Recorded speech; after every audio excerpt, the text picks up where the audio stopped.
It literally is an inner earth that is described with trees and mountains. And you can see this in Babylonian literature. You can see this also in Egyptian literature. And this is something that has been associated with the North Pole and the South Pole. And in the book of Jasher, Enoch is said to have been caught up at a place that was frozen.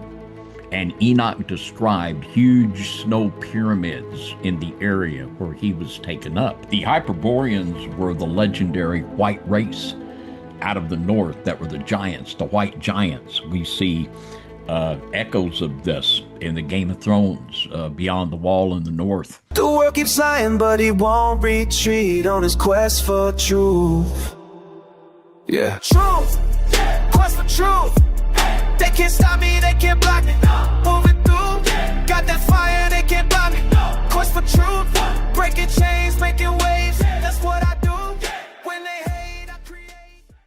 You've dedicated a lot of your life to studying the occult and the hidden things about the world we live in. And one of the things that I wanted to talk about today is the idea of the hollow earth and the places we're not allowed to go, like Antarctica and the Arctic Circle, because right now we're seeing a supposed disclosure of things. This is what we're being told that is coming.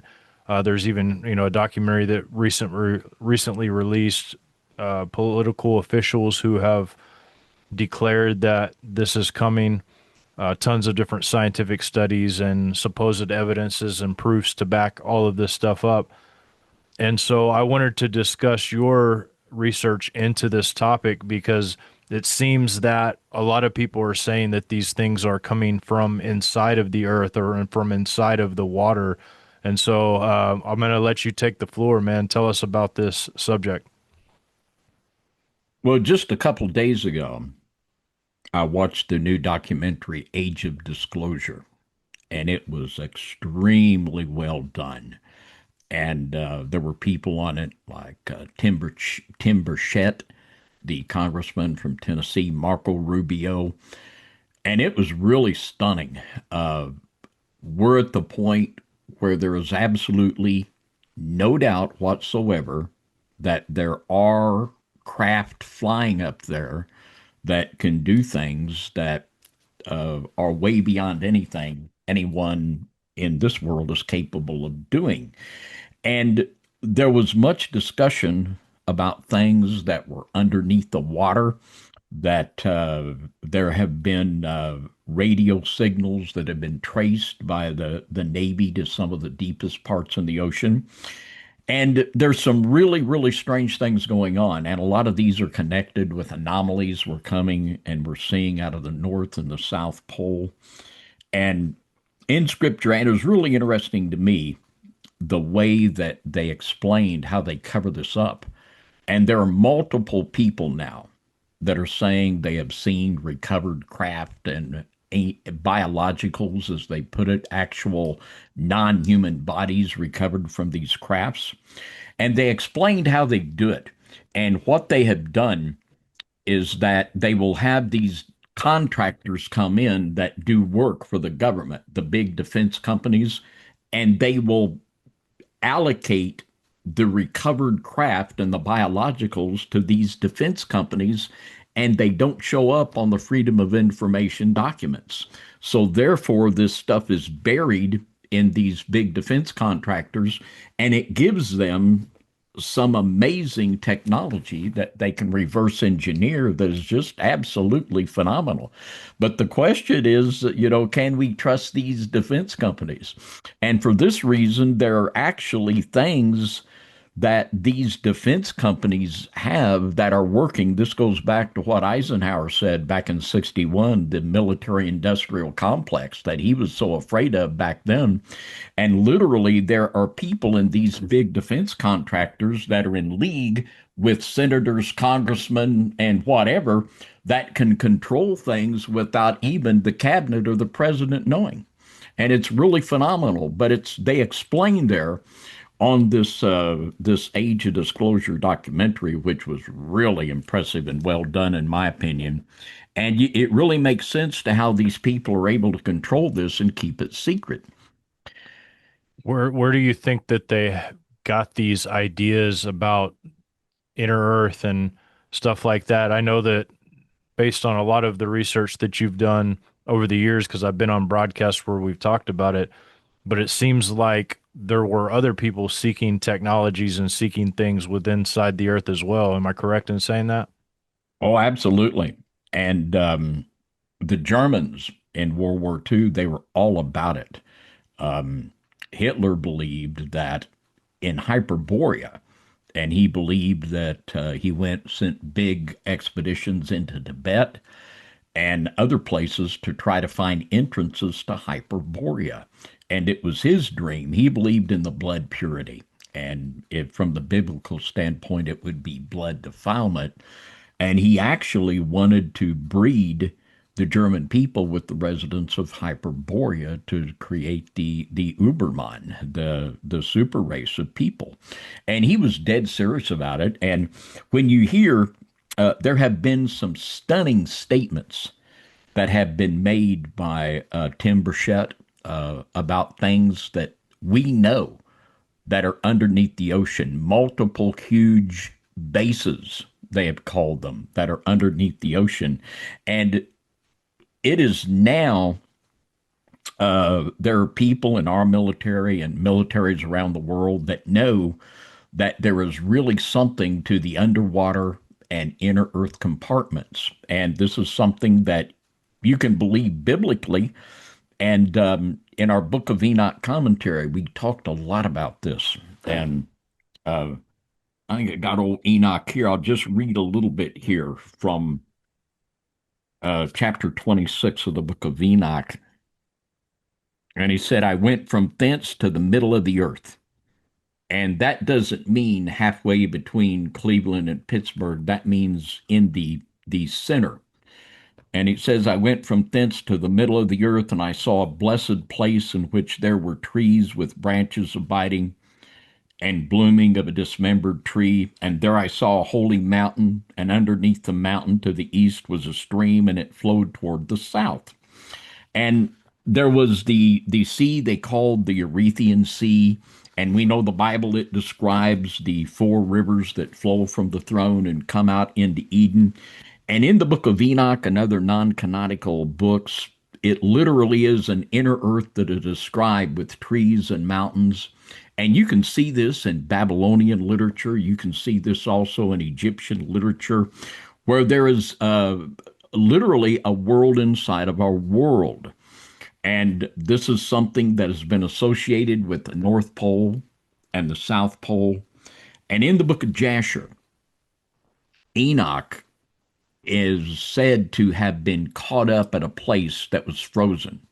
And Enoch described huge snow pyramids in the area where he was taken up. And some biblical cosmologists theorize that literally there is a portal between the North and the South Pole that connects them. And some even would theorize that even water flows through this portal to cause the tides upon the earth. But Enoch supposedly was caught up there from the portal there in the north. And from the most remotest times, we find these associations with portals, anomalies, and just strange occurrences that we're not being told the truth about Antarctica or the North Pole, and we haven't been for a long, long, long time. So what are these Hyperboreans? Because obviously the Antarctica was a huge part of the Germans in their goal to reach Antarctica and to be, there's even evidence supposedly of them being there in these tunnels under the ice. And so what are the Hyperboreans? If you're in pain, stop for a second and consider that there might be a pain cream out there that actually works. This pain cream is designed to actually go through all 7 layers of your skin to bring relief to your chronic pain. I'm 43 and I like to go out and do jujitsu and do a lot of other things, and I suffer from carpal tunnel, and this actually works in seconds for that pain. There's links in the description. There's also 2 coupon codes that you guys can use. You can use one or the other.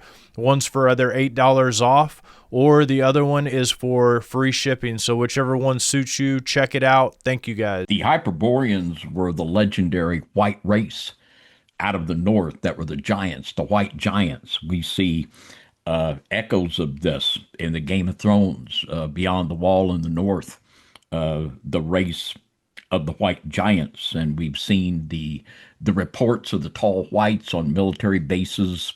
We've talked about that Midnight Ride, the tall whites, and basically what they are. These are the Nephilim. These are the Genesis chapter 4 when the sons of God come into the daughters of men, and these giants live and remain, I believe, to this day. And back in the fourth chapter of Genesis, when it says that Cain was banished from the face of the earth, that word face means surface.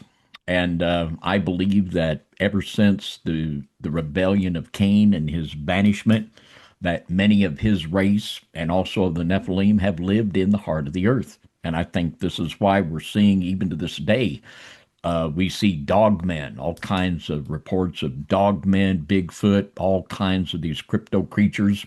And all of these reports are always coordinated with places where we have caves and military facilities. And back there with Mothman out at Point Pleasant, West Virginia, there was a military base where in World War II they made massive amounts of dynamite, and they had underground tunnels, and also there were natural tunnels, and this was the hangout of the Mothman. And we see this reoccurring thing wherever we see these creatures, and it's linked to the heart of the earth. And biblically, when we understand what the Bible says about Genesis chapter 6, we can make a lot of sense of it, just exactly what's going on. Yeah, and for people that don't know a lot about Genesis 6 and that scenario that happened there, what would cause these entities to be in the heart of the earth? And could some of this be spiritual, like the spiritual heart of the earth too, like Abraham's bosom, and they're trying to unleash maybe spirits or whatever? Well, biblically, it was the flood of Noah, where the Bible says that everything upon the earth that breathed was destroyed. And of course, this wouldn't include these entities that were able to get to the heart of the earth. And spiritually, the Bible tells us that, and in the book of Enoch, in the 15th chapter, it tells us that when these Nephilim died, in Genesis chapter 6, it tells us that the fallen angels mated with human women and produced the offspring. They are called the Nephilim before the flood and the Rephaim after the flood. And also there's several other different kinds of giants listed in the Bible, quite a few actually. And when these entities died, when this offspring between a fallen angel and a human woman died, according to the 15th chapter of the book of Enoch, that they became a disembodied spirit. In the 26th chapter of the book of Isaiah, it says the Rephaim do not rise. They do not have a part in the resurrection. So these became the disembodied spirits. And in the New Testament, this is what is called devils that will attack and oppress the children of God. And that is the physical and the spiritual aspect of it, which certainly affects us to this day big time. Yeah, so they were spending a lot of money looking for this, and it's obvious that major technology has been produced since then. There's been an international treaty on places like Antarctica. What are some strange things about Antarctica that you found anomalies? Well, if you look, if you would ask Siri, AI would tell you that in 1828, Antarctica was discovered. But you can look, in 1966, Charles Hapgood wrote a book called The Maps of the Ancient Sea Kings.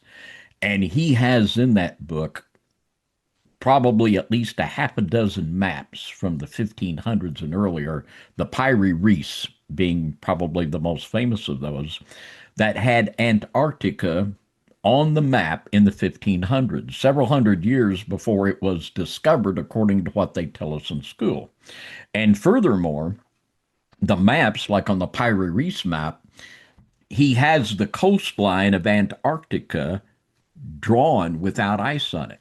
And so do several other of these maps. They show Antarctica without ice.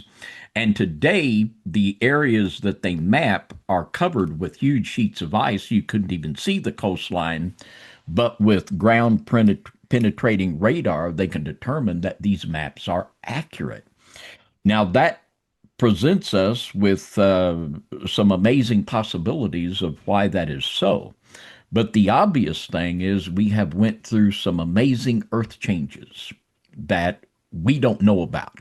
You know, how does Antarctica go from being without ice to ice and covered in deep layers of ice? We're talking about things that would give credence to theories of resets and losses in time and many other mysterious things. But there have been in that southern region of Antarctica, they have actually found at high elevations on mountains tropical plants and tropical animals that show that at one time it had a very tropical um, uh, climate instead of the frozen desert. And today it's also interesting that beginning back in 1979, Anthony West wrote a book called The Serpent in the Sky. And he was the first one, to my knowledge, to put forth the idea that there was water erosion on the Sphinx. And then there was a fellow come along by the name of Robert Schlock from Boston University, a very credible scientist, that he confirmed that. He said, in his opinion, there was water erosion on the Sphinx. Well, here again, we've got evidence. It's been a long time since we've had a flood in the Sahara. And this gives us evidence that there have been massive changes upon this earth that we're not aware of. We can see the evidence of them, and this is stuff to the magnitude in Genesis 10, where it talks about in the days of Peleg, the earth was divided, and this would give credence to ideas like that the earth at one time, all of the continents, you can just put them together and they fit perfectly. What's the word for that, John? Pangea. Pangea. Thank you. Yeah, Pangea. That there would be some real credibility to that kind of idea. But we know that what we're being told is not true. And they should be in a position. I mean, we can look at these maps from the 1500s that show Antarctica without ice. If we can do it, they're probably smart enough to do that. And we're not being told the truth, and the reasons are why. And one of the real things about Antarctica is the Germans, who were fascinated with Hyperborea, and Mr. Hitler with breeding the German people with the Hyperboreans for blood purity. At the end of World War II, there were 54 German submarines that were not accounted for. And some of these subs were able to hold 432 tons of fuel and food. And numerous expeditions. It's well known and documented the numerous expeditions the Germans made and established bases there in Antarctica. And I firmly believe that these 54 German subs, much of the German gold and wealth, and many of the Germans, that they wound up there at Antarctica after the war. And I don't believe Mr. Hitler died in the bunker.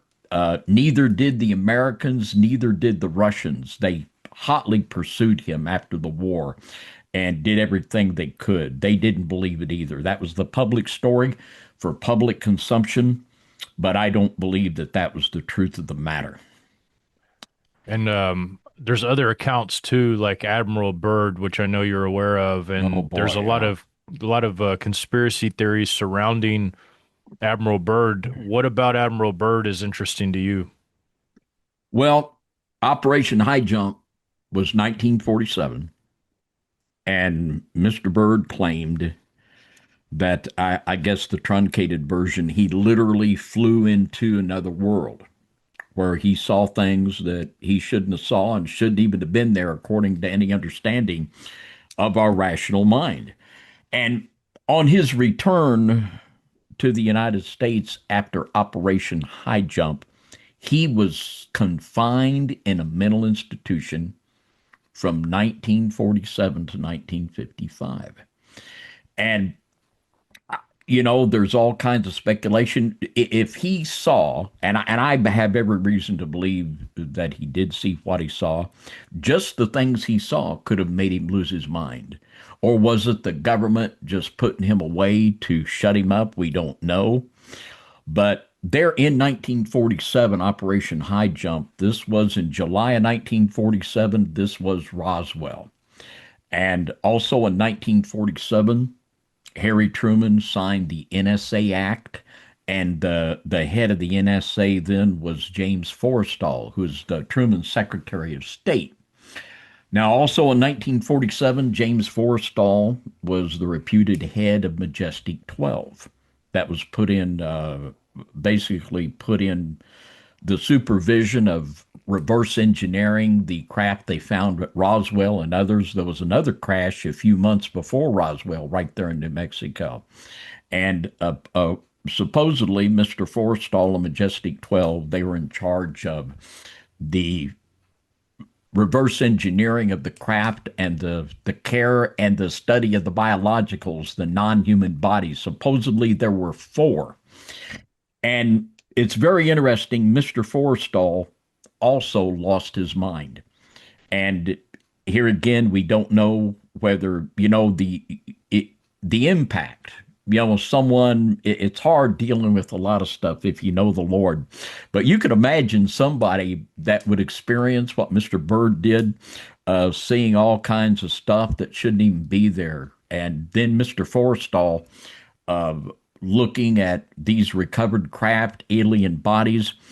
But Mr. Forrestal's wife had him committed to Bethesda Mental Hospital, and there he supposedly committed suicide. Now, his brother Henry was very vocal, and he insisted that his brother was murdered, and many other people too, extremely suspicious of the death of James Forrestal. And it's really, really interesting in the Indiana Jones movie. And I believe it's the scene, where Indy goes into the temple and the big ball's chasing him, and he's running out. Mm-hmm. And as he's coming out, he's confronted with a face. It's like all of a sudden this is in his face, and it's like a mummified face of a corpse. And he looks at it and he says, "Forrestal, you got what was coming to you." I mean, it is classic. Wow. And a lot of that doesn't really mean a lot to people. Not many people know James Forrestal anymore. But I think, Forrestal, there you go. You got what was coming to you. But yeah, that only makes sense in that context, really. Yeah, it sure does. And I believe today, as would others, that when we look at some people have said that they believe the New World Order is being run from Antarctica, that the exotic machinery and the things, the Bell and the exotic technology that the Germans were developing, it very much is on the line. If you study, we've looked into this a lot about the technology the Germans had. It was very much capable of doing the things that we see being described. And this was based upon revelations supposedly from the occult world, from seances by the Thule Society. And there was a quite lovely young lady, Maria. Boy, I'm not going to get her last name correct, but she was a stunningly beautiful woman. And she was the medium for the Thule Society. And she would move within the very elites of German society and have seances and just get millions of dollars for Hitler. And she is the one that supposedly they claim the actual blueprints of some of their weaponry came from direct spirit revelations through these seances. And it's interesting, in 1945, when things weren't going too good for the Germans in the war, Maria said that she was going to go on a spaceship to the planet Aldebaran. Well, in 1945, she disappeared, was never seen again, but I would bet her new address was probably 666 Antarctica Boulevard, would be my surmise. And it is interesting to think about too the spiritual aspects to this because a lot of people, I guess, I mean, everybody thinks of the tall, blonde-headed people that are in there, the people Byrd said he saw, the people that Germany was looking for, and like I mean, I know there's older stories to do with it, but there's also that spiritual aspect of summoning things from the abyss for technology purposes as well, and that leads me to the idea of gray aliens and what those things actually are, and because I mean, it kind of reminds you of the Hopi prophecies about the ant people, and because they kind of have the head shape like the Hmm. ants and stuff. So, what are the grays in all of this? Because that seems to be the entity that supposedly is always found at these crash sites, or and actually the one that it seems like most people, day to day people, interact with. Well, and there are multiple theories about that also. And one of the theories is that the Greys are actually robotic or androids that are controlled. And it's very interesting. Brad Steiger, who was one of the early writers on UFOs, he has accounts where people claim they saw robots in these type of things. And there's another fella from Temple University. His name is David Jacobs, and he talks about the information he has gleaned from talking to literally probably into the thousands of people that have claimed UFO abductions. He has studied them at Temple University in a clinical setting. And what Mr. Jacobs says, he believes that there is a breeding program that has been ongoing for decades and that they are now perfecting their ability to recreate human hybrids. And Mr. Jacobs calls them hybrids. And he claims that they are actually to the place where they are, and these are the result. They will take a woman and they will impregnate her with the DNA, and this is literally fallen angel DNA. I do not believe that these entities are from planet Aldebaran. I believe we're seeing the work of the fallen ones of the Nephilim. But they will take this child and then they will raise it as they call them hybrids. And Mr. Jacobs claimed that they're to the place where they can take these children and train them and educate them, and that they're actually being put within the populace. And all of these different things, it's like there's probably a half a dozen different kinds: the grays, the tall whites, the insectoids, the reptilians, and that all of these are the result of different interactions of alien DNA with different different kinds of humans and different kind of animals. It's literally the toolbox of Dr. Frankenstein. And here again in the book of Jasher, it talks about in the antediluvian world the manipulation of animal DNA. And these things are all just the product of the Genesis 6 experiment. That which we saw and I don't know, it might not have been that crude, but there's all kinds of sophistical innovations into what the dark world is able to do. And the thing about it, the bottom line is genetic manipulation and the corruption of the human genome. And it looks that they're actually coming very close. And I believe that the time will be soon coming when they will bring forth their Uberman that will be fully man, fully fallen angel, that will be the beast of Revelation 13, produced from their Dr. Frankenstein experiments of genetic manipulation. Yeah, that's the part that I think concerns most people. I think, well, it should concern most people is the manipulation going on. You mentioned them introducing these hybrids to the population. I do these reaction videos like once a week, every now and then, and one of the trends that I've seen recently are about these people calling themselves Argathians or from like Argatha, and which is somewhere supposedly in Antarctica, and they believe that they're from that location, and they're all like kind of blonde. They all have blue eyes, pretty much all of them, and have Whoa.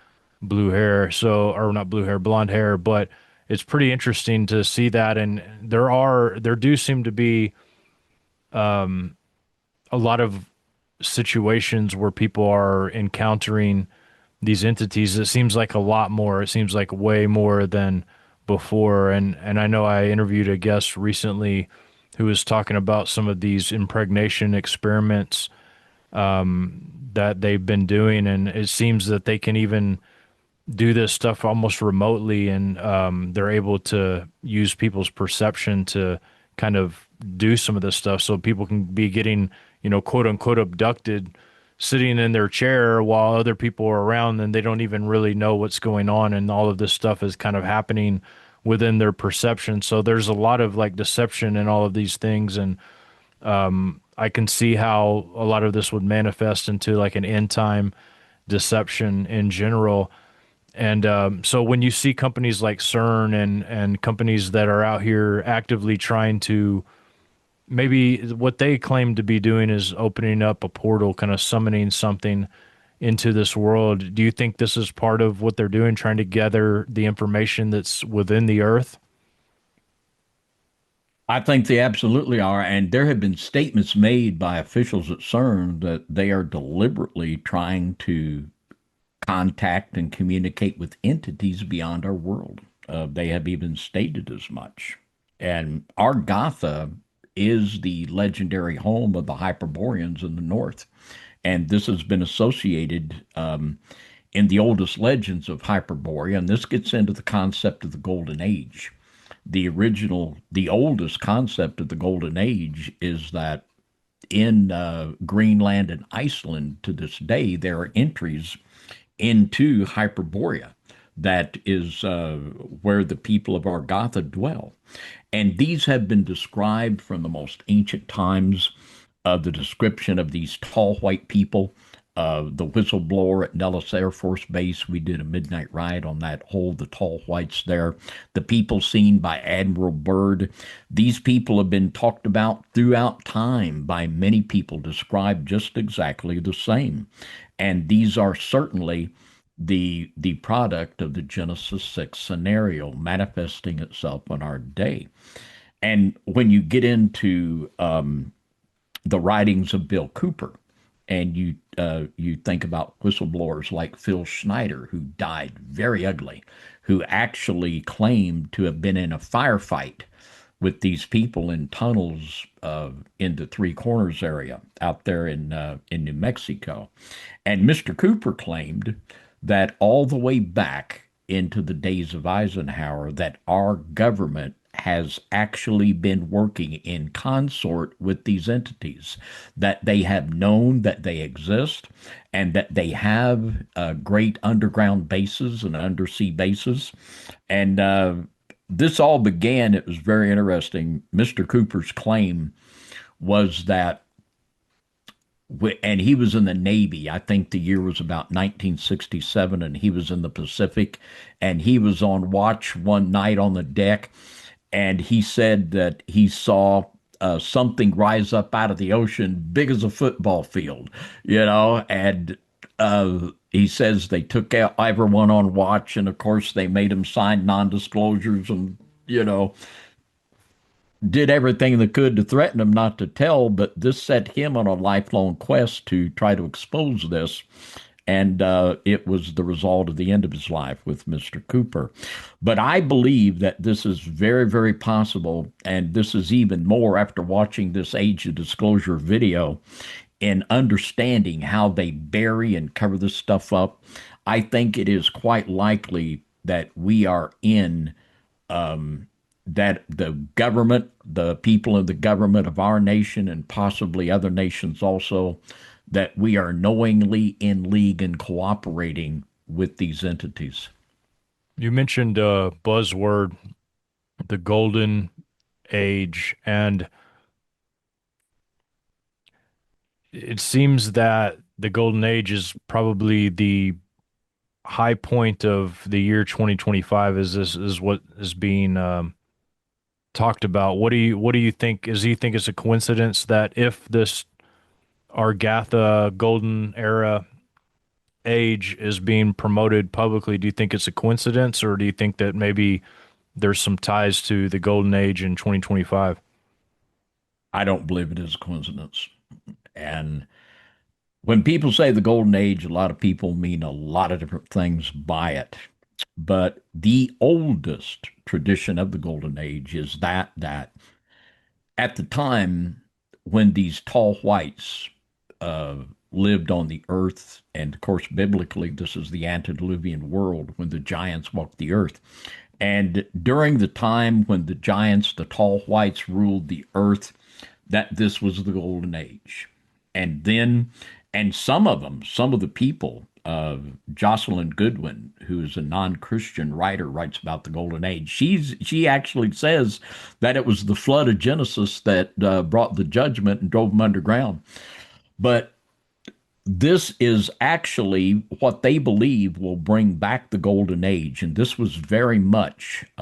This has been a big part of the neo-Nazi philosophy post World War II, and they believe that blood purity will bring back the golden age. They believe that the purification of the blood, and from the biblical standpoint, this would be the defilement of the blood, that this will bring in the golden age again. And this is a very frightening thing. And I believe this is why we see individuals. We've also done a lot of work on the tribe of Dan, and you can connect the tribe of Dan with the Merovingian bloodline and with a lot of what is going on right now in Europe and America. And I believe, as did many of the early ante-Nicene fathers, that the tribe of Dan will produce the beast of Revelation 13. And this is why I believe that there are certain people that are abducted, and they're abducted in SRA scenarios, and certain children are targeted and abducted because these people believe in blood purity.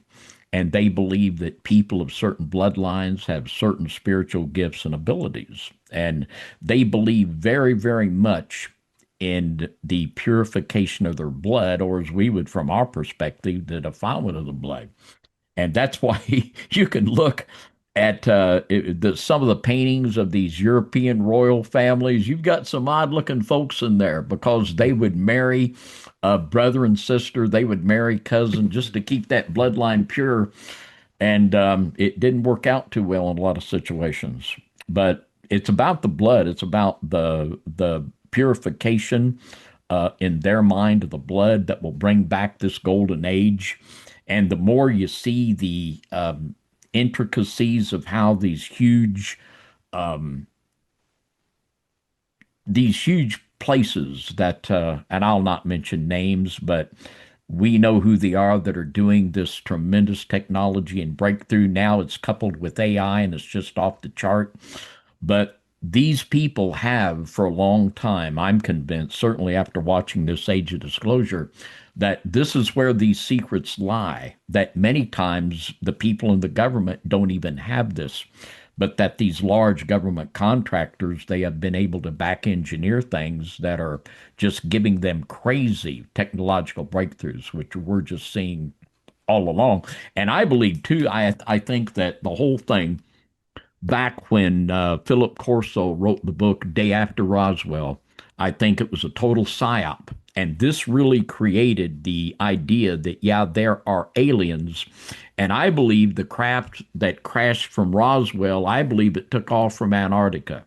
And I think that the Germans were able to establish not only a spiritual, but a direct link with these fallen entities. And I think that this is something that certainly in our government today, I think we've maintained that and are pursuing it. David, I appreciate you coming on and sharing your thoughts on this subject, because I think that like I said before, this coming deception is going to be so big, and I think that everything that we can learn about this subject is very important. So give people where they can find your content. I'll also put the links in the description. But I appreciate you coming on, David. It's always an honor when we get together and speak, and so this is going to be one of those broadcasts that I think are going to ring in thousands and thousands of people's ears. Well, thank you, John. My pleasure. I appreciate it. And FOJCradio.com is our website. And on YouTube, FOJC Radio Underground Church. That is where we have the bulk of our material, and we do our uploads several every week. But I appreciate you having me on, John. Been a pleasure. And keep it toasty. All right, guys. Thanks so much. Hit the subscribe button, pound the like button, and share this with your friends, and we'll see you guys next time. The world keeps lying, but he won't retreat on his quest for truth. Yeah. Truth, quest for truth. They can't stop me, they can't block me. Moving through, got that fire, they can't